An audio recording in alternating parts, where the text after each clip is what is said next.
The Miserable Little Elf, written and read by Shan McFadden.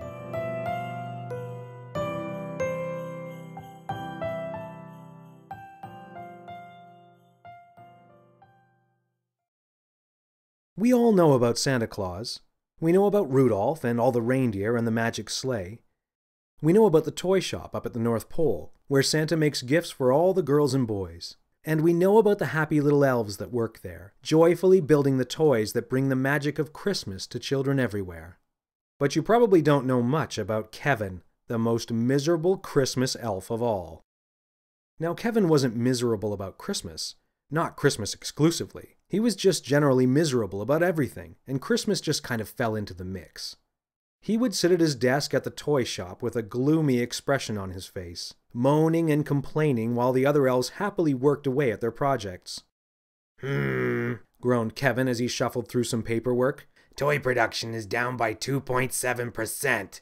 Could be a rough Christmas. The other elves smiled uncomfortably to one another. At break time, while all of the other elves were enjoying gingerbread and candy canes, Kevin sat alone at the back of the break room, sipping his chamomile tea and sneering to himself. "Would you like a candy cane?" offered Mary, one of the kindest of all the elves. Ugh, no, thank you. Repulsive, said Kevin with a look of disgust as Mary walked away dejectedly. After the elves decorated the big Christmas tree in the toy shop foyer, they all gathered around it to ooh and ah and enjoy their accomplishment. All except Kevin, who stood with one hand on his hip and the other on his chin and said, It's a little lopsided. It'll probably fall over. No, sir, not the way I would have done it. The elves sighed and looked to one another with disappointment. Later, a group of the elves approached Santa and spoke to him privately in his office. "We don't mean to complain, sir," said an elf named Teddy, "but we have to talk to you about Kevin." "I see," said Santa thoughtfully. "Well, what seems to be the problem?" "Well, he's always complaining and criticizing," said an elf named Brian. "And it's really hurting morale at the shop." "Plus he's rude," said Mary. "and he said that candy canes are disgusting." Santa took off his glasses and said, "Oh dear, I think I understand what you're saying. Gather round and I'll tell you all something very important." With the elves gathered around him, Santa explained. "You see, not everyone is the same. We're all different in one way or another, and that's what makes life so special. It just so happens that Kevin isn't as cheerful as the rest of us." "But, sir," said Brian, "he makes other people feel sad." Santa said, "Well, imagine how sad Kevin must feel. He's the only elf I know of that's allergic to both candy canes and gingerbread. And did you know that Kevin suffers from lower back pain and chronic athlete's foot? He's uncomfortable all of the time, and that may be why he's so grouchy. And you probably don't know this, but when we first found Kevin, he was just a child, wandering all alone in the Christmas tree forest. Imagine how sad he must be, not knowing where he comes from, not having a family to spend Christmas with." The elves let out a collective sigh and hugged Santa, and then Mary said, "Thank you, Santa, for telling us this. We're going to do everything we can to make this Christmas special for Kevin." Well, those kind little elves were true to their word. They took every opportunity they could find to make Kevin feel accepted. At break time, instead of gingerbread and candy canes, they all enjoyed steaming pots of chamomile tea, just like Kevin's. When he'd criticize their toy-making or tree decorating skills, the elves would tell him how much they appreciated his efficiency and his attention to detail. And each and every one of those elves invited Kevin to Christmas dinner, in order that he not have to spend it all alone. On a blustery December afternoon, Kevin approached Santa in his office. "Sir, the other elves are behaving strangely," Kevin said as he settled into a big comfy armchair.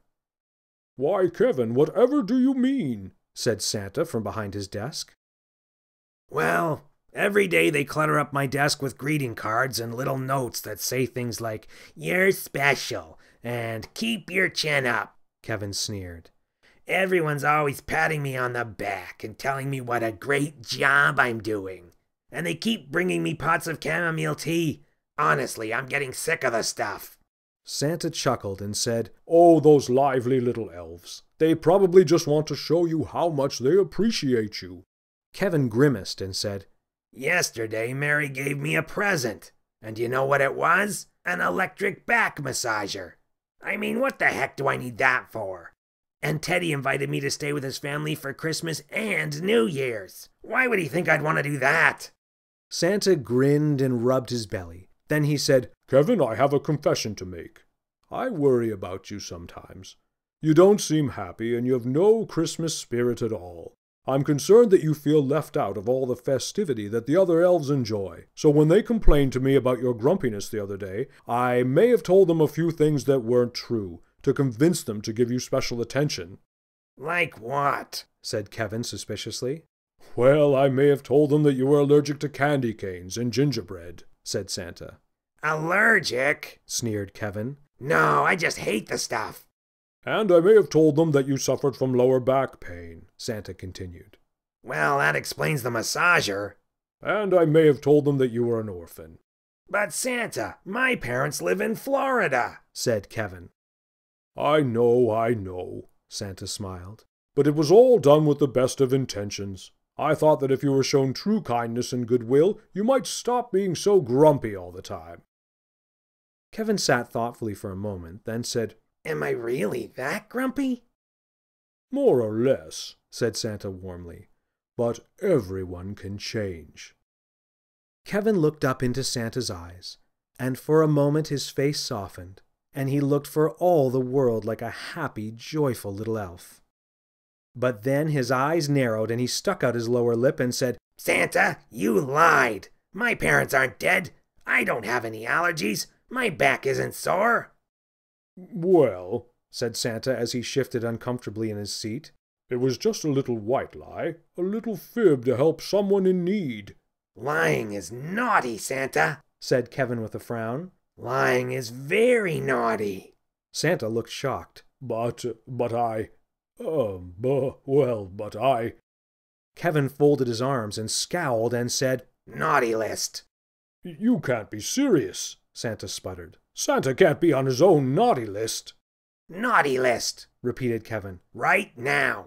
Santa stared at Kevin in disbelief for a long moment. Then he slowly pulled out the naughty list and his quill pen. He began writing an S, then looked up at Kevin as if to protest. But the little elf glowered disapprovingly and cut him off. Do it, he said. So Santa wrote his name on the naughty list, albeit in small, almost illegible letters, and then he put the scroll back on his desk. Satisfied, Kevin got up from his chair and said, You're a very naughty boy, Santa. Then he marched stiffly out of the door, slamming it behind him.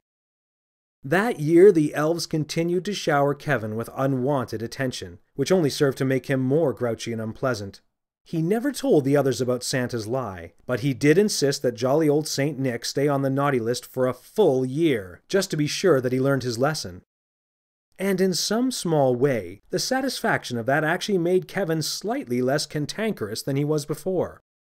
So, in the end, Kevin, the miserable little elf, ended up having a slightly less miserable Christmas than he had ever had before.